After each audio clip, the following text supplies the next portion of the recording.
Hi, welcome along to DR Transfers. It is transfer deadline day, and I'm joined today by Matisse. How you doing, Matisse? You're looking very smart, man. I thought you'd have a yellow tie on, though. I'm doing it my own way. Do you know what I mean? Blue is the color, so we got to stick with the navy as close as we could get. I have to try to cheer myself up, Robbie. It's been a long week. Well, listen, cheer yourself up. Your club's been going absolutely crazy with transfers this summer. Yeah, it is. It's nuts, and it's not ending. Like I really don't know day to day. It's so difficult to keep up. I think now we finally realize that we need a holding midfielder, as you guys are chasing a holding midfielder yourselves. And Liverpool need a midfielder. So we finally clocked on that Kante and Cover are injury prone. And yeah, we seem to be trying to get things done, but it's so last minute. It's always absurd to me that as the window goes on, everybody's kind of just on the beach enjoying life. And then bang, next thing you know, everybody on deadline day has finally got their act together. It's crazy. All right, we're going to come to Chelsea in a minute. Let me just run through some of the deals that we know have already been done today on transfer deadline day. Manchester United have confirmed the signing of Antony from Ajax for £82 million. I mean, let me get your reaction on this one first, Matisse. Yeah, that's a lot of money for potential, really, isn't it? I mean, Antony, young player, Brazilian, you know, he's done great things so far, but he's not a prolific goal scorer. He's a really exciting player, but £82 million for Antony. Yeah, it's a lot. It's a lot. But these days, that kind of money is just splashed around willingly. You know, it doesn't even seem to be what it was. Now that's the new 50 million. So they're buying the potential. Obviously, Ten Hag recommended as well, who's basically running this transfer window for them. They've tried to get every single player that he's interested in. So at the end of the day, people won't talk about the price if he does his job, which is score the goals. Even Sancho cost 100 million. He had a pretty poor first season. You know, and then suddenly now coming into the second season, we're seeing maybe we might see more from him. So this price tag now is kind of like it's forbidden in football. Like if you pay this kind of money, it's just an instant flop, innit? But we'll have to see what happens. I think where the pressure is on Ten Hag is that even though it's Man United, and yeah, of course they can afford this, right? But well, we say they can afford it. They're over £1 billion in debt. But somehow they can afford this. But the pressure's on him now. These are his signings. These are his Lisandro Martinez, Antony. These guys are his signings. Players coming from the Dutch league. Not all of them have worked. Some of them have come for a lot of money. This is you know, it's going to be really interesting to see. And he goes into that 80 million category of, you know, of signing, and he will be compared to Kai Havertz. He's going to have a lot to live up to. Yeah, I mean, the category is mad, isn't it? Pepe, they were saying in the comments, obviously, Nicolas Pepe loaned out, similar, roundabout kind of fee. Kai Havertz, Sancho, Lukaku, Grealish.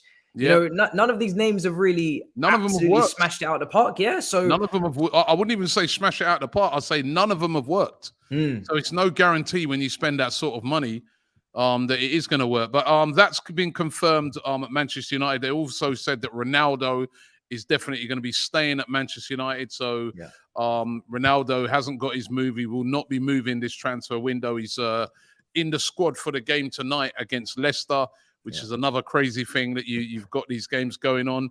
There's been, on the Leicester thing, no movement on Yuri Tielemans, who a lot of people thought could be on his way to Arsenal this transfer window. At the moment, no news on that, but Leicester have made their first outfield signing of the transfer window, and that's Wout Face of Rennes. He's joining. He's a defender. He's going to be replacing Fofana, deal of around about £15 million. On defenders, Manuel Akanji has joined Manchester City from Borussia Dortmund on a 5-year deal. He was a player that was sort of being hawked around a lot of clubs this transfer window. It's surprising that City have gone in for him, but a backup in the defensive areas. Swiss international, that move has been confirmed. Aston Villa have signed Leandro Dendoncker from Wolves for a fee of around about £15 million. Now, this opens up the fact that their other player, Douglas Luiz, who scored last night against Arsenal, was at the game. He's been heavily linked with a move to Arsenal today. Arsenal said to be interested in him. I've said to have made a bid of around about £20 million, which has been supposedly been rejected. Villa have been saying they don't want to sell the player, but quite significantly, the player wants to leave. He wants to join Arsenal. He's only got 1 year left on his contract. That'd be a good signing for Arsenal. They need a defensive midfielder after El Neni got injured, and also another injury to Thomas Partey.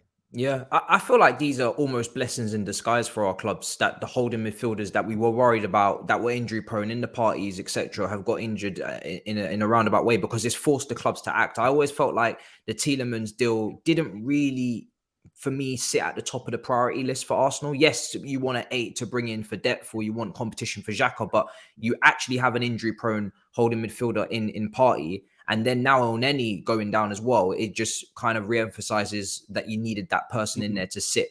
And whether El Neni's good enough for the stretch of games if Partey misses out is another question as well. So it makes perfect sense. It is late. And Dundonko as a replacement, the chat are very excited, it seems. I haven't seen too much of him, but this could be another situation where another team in the lower part of the league actually do their due diligence, their scouting. The bigger clubs are kind of just going straight in for the obvious names that have already proven themselves in the mid-table teams, but they're doing their scouting and they're picking up really good purchases, and then players that will go for, I'm sure, in a few years' time for inflated fees. Yeah, Douglas Luiz, a player that Arsenal been looking at for a long time, Brazilian as well. We know that Edu likes Brazilian players, and also Mikel Arteta was with him at Manchester City before he joined Aston Villa. Aubameyang flying in to complete his move to Chelsea. What do you think of this one? Of course, it's been muted for quite a couple of weeks now. We've heard about the robbery that happened with him, and apparently he's broken his jaw, got hit in his jaw with an iron bar. So probably won't be available to play straight away. But Aubameyang to Chelsea, as a Chelsea fan, Matisse, are you happy with this one? I wouldn't say that I'm excited, because I am definitely aware of our chance creation issues in terms of how we spot these runs that Aubameyang is going to look to make. Are we going to have the execution, the quality to play that pass, the vision to see that pass that he thrives on when he looks to run in behind and get onto the end of balls to then score? So Chelsea's goal scoring issue is not just about finishing, it's also about chance creation. We don't create the most chances. We aren't Manchester City, we aren't Liverpool. We sit below them in the league, and also on big chances created. But one thing with Aubameyang is that it's Tuchel. Tuchel wants him. He's worked with him before, so the manager's getting backed, which is exactly what I want. And I think if you're bringing in Aubameyang, then it is imperative that you keep Ziyech. Ziyech is another player that, listen, we've bantered about so many times, and I always say to you, I'm not Ziyech's biggest fan. I'm not someone that, will absolutely cry if Ziyech was to go. He was linked with Ajax. That move seemed to collapse. But the one thing with Ziyech is that he does play that ball in behind. He did spot Werner's runs in those games against Man City in the FA Cup and games like this. He had a good connection with him. So for me, Ziyech was one of our highest chances creators last season, and he didn't even play that often. He got injuries. He had a little spell where he was really doing very well in form. And I think based on his performances last season, he definitely has earned the right to stay this season and have another shot at it. And yeah, I think that makes sense to me. Aubameyang will score goals. I mean, all right, I know how it ended at Arsenal. That's not how it started. It started brilliantly for him first couple of seasons.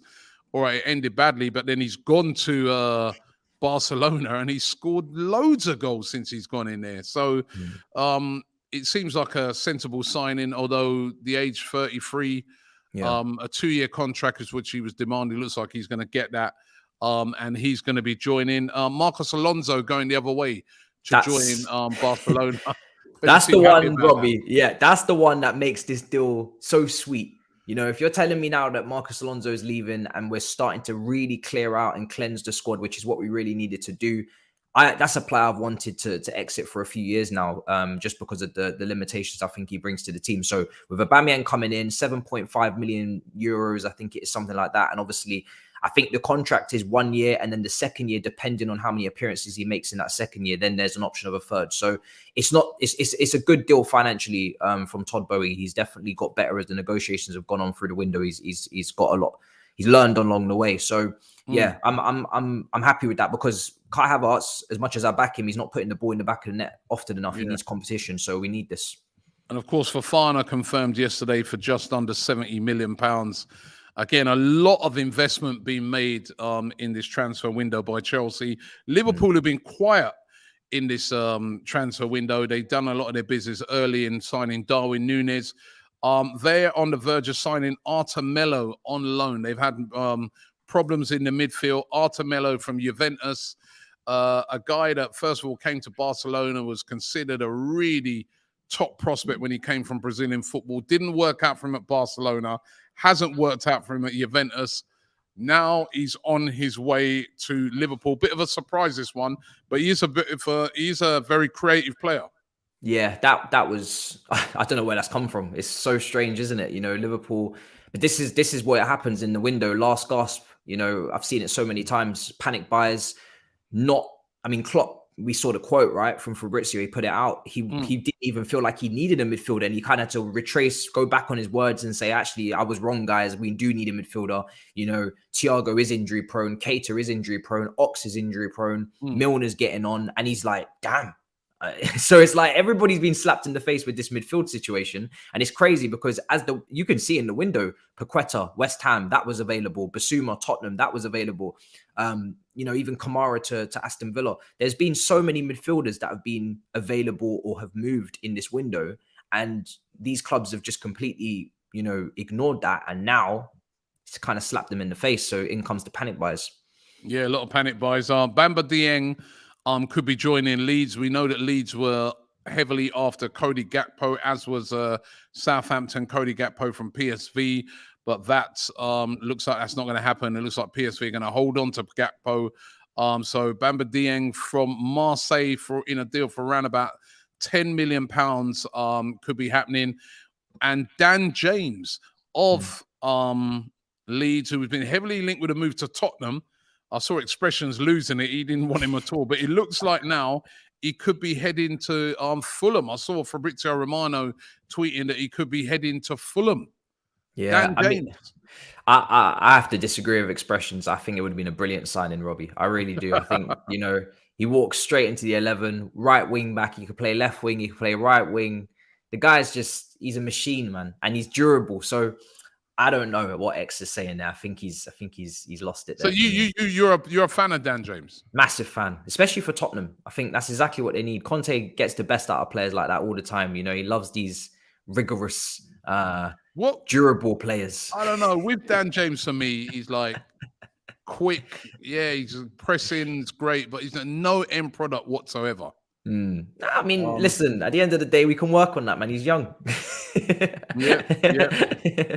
Willy Bolly has signed for Nottingham Forest from Wolves in a deal around about £2 million. That has gone through. Willy Bolly, of course, the other day they were saying at Nottingham Forest, he didn't even turn up for the game. He was in the first team squad and didn't turn up. Just didn't turn up for the game for Wolves. There's a lot of players doing that, isn't it? We've seen it so many times. I mean, I remember the Odin Wingy saga where he was driving off already, and some players are catching flights, and players will really do anything at this point to force it. So yeah, I'm not surprised about that. That's but it is a bit insane, isn't it? Every time it happens, it's still shocking. Yeah. And Hector Bellerin could be heading to Barcelona. Bellerin has been linked with a move away to Real Betis. So Real Betis haven't really got the money to buy him, but it looks like Arsenal could be tearing up his current contract, and he could get a free move to Barcelona. It could be a great move for Hector Bellerin. It looks like he's on his way out. Yeah, insane. I mean, he's just leveling up with Real Betis to Barcelona, isn't it? That's nuts. It's not what I expected. But Barcelona's transfer business doesn't always make sense to me. But they were chasing Azpilicueta. And now I guess they want to kind of rectify that position. And Melo as well was a loan. So sorry about that in the comments share. Not panic buy, but definitely a panic loan, if you want to call it that. Yeah. All right, let's jump into some of the comments here. I don't know if you can see the comments as well. Yeah. If you want to pick a few. Let's see this one here. JB says, sorry? Got some super chats as well, yeah. Some super chats. CXO says, I disagree with your opinion on Arthur. It's a loan with no obligation to buy to cover us until next summer will we be looking for a big money signing, he says. I get that. I mean, I've seen us do a loan deal with Saul Niguez as well, a player that we didn't really have in our plans initially, and then we kind of just panicked. That's why I call it a panic. And then because this is a panic, right? This is not the level of player that Liverpool were aspiring to bring in midfield. You were looking at thinking of Bellingham's and all these guys. Tchouameni was massively linked with before he went to Real Madrid. Is he good enough? You guys want to win the league. You want to challenge Man City. So that's what we're looking at from that point of view. If you drop that standard, then different conversation.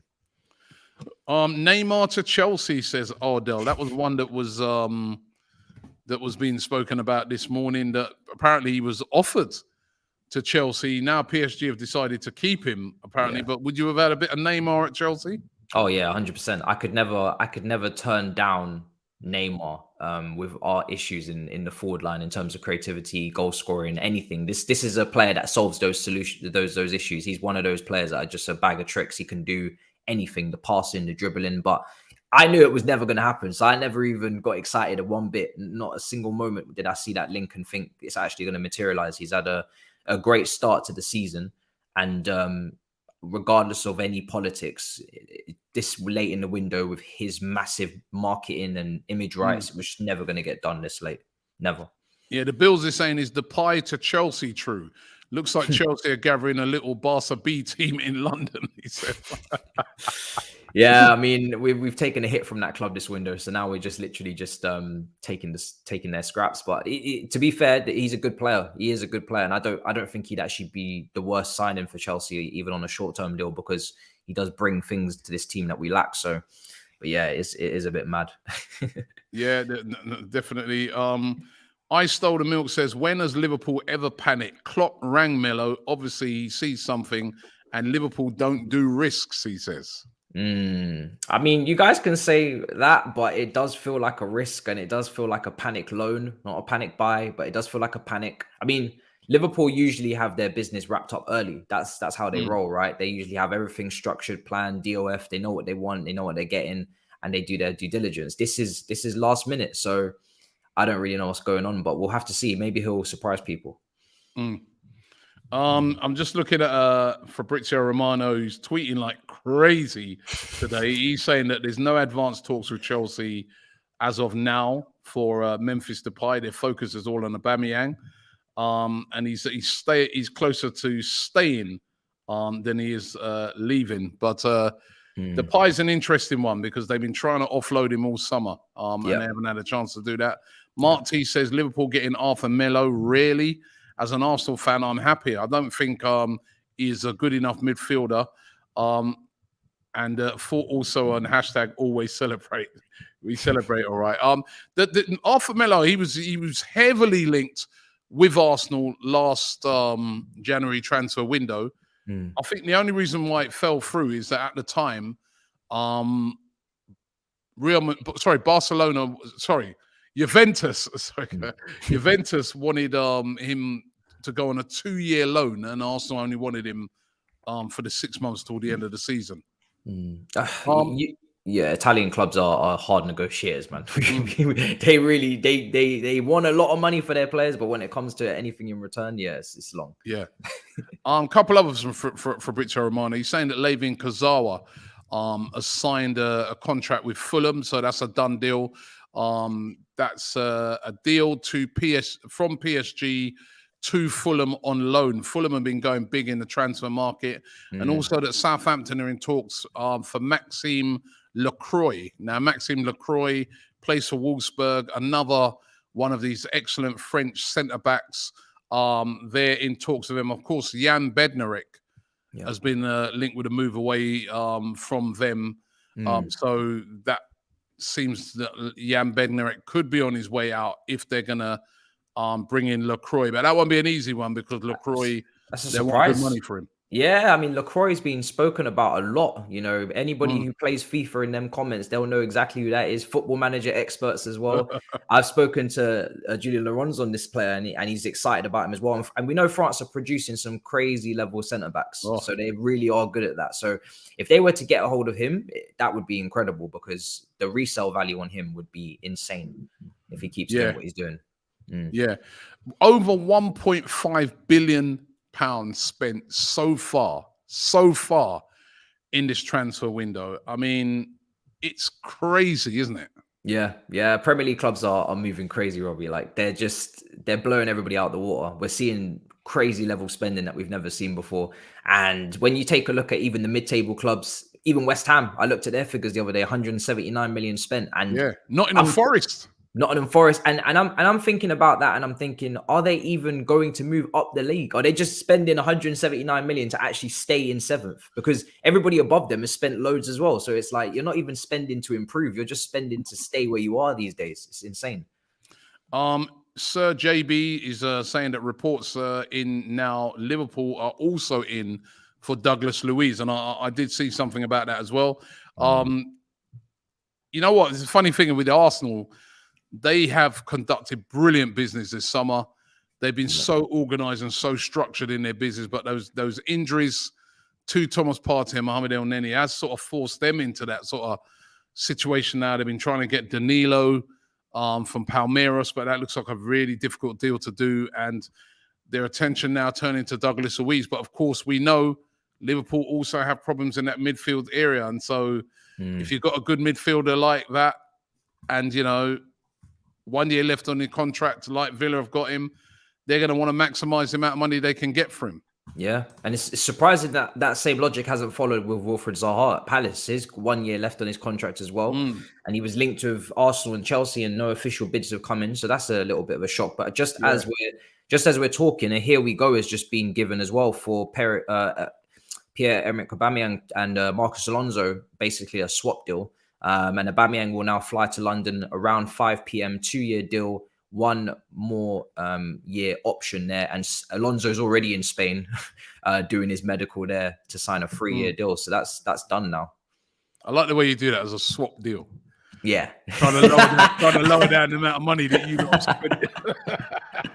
I have to, Robbie. We spent like 270 million, so I have to. Crazy spending. I mean, financial fair play has just gone out the window in this transfer window. I mean, clubs like Nottingham Forest, who've gone absolutely crazy.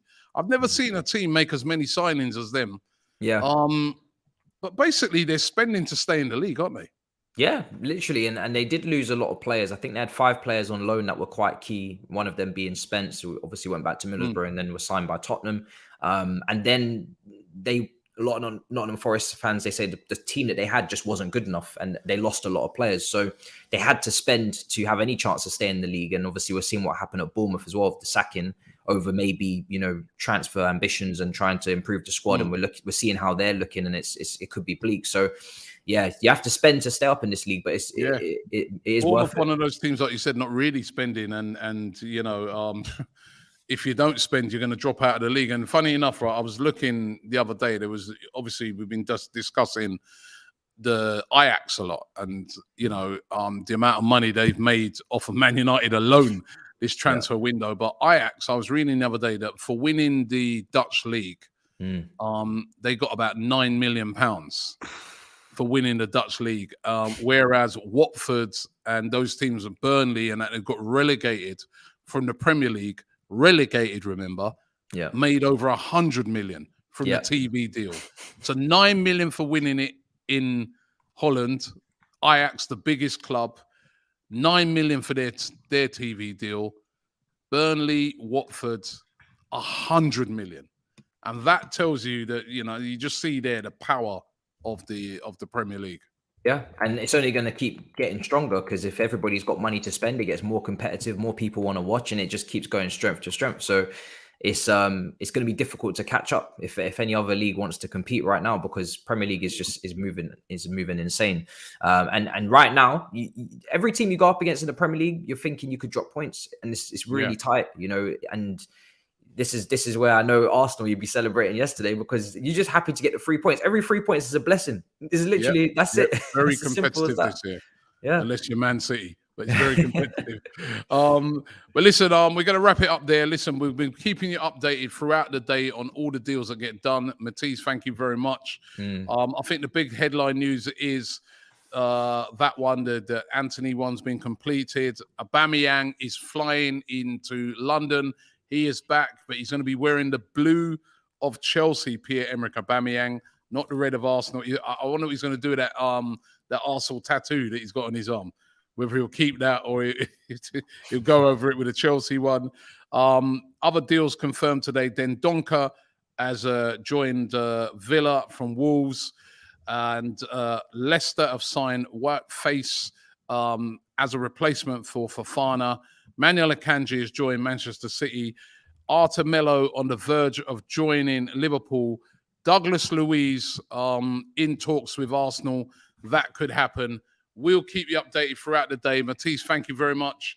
And thank you to you guys. And don't forget, later on this evening, we've got a big transfer show live that we're going to be doing. We're going to be running that alongside our watch along to the Manchester United versus Leicester game. It's crazy that you've got a game going on transfer deadline day, but that's what's happening right now. It's such a congested year. So we'll be all over that tonight on DR. Matisse, thank you very much. And thank you to you guys. And thank you for watching DR Transfers.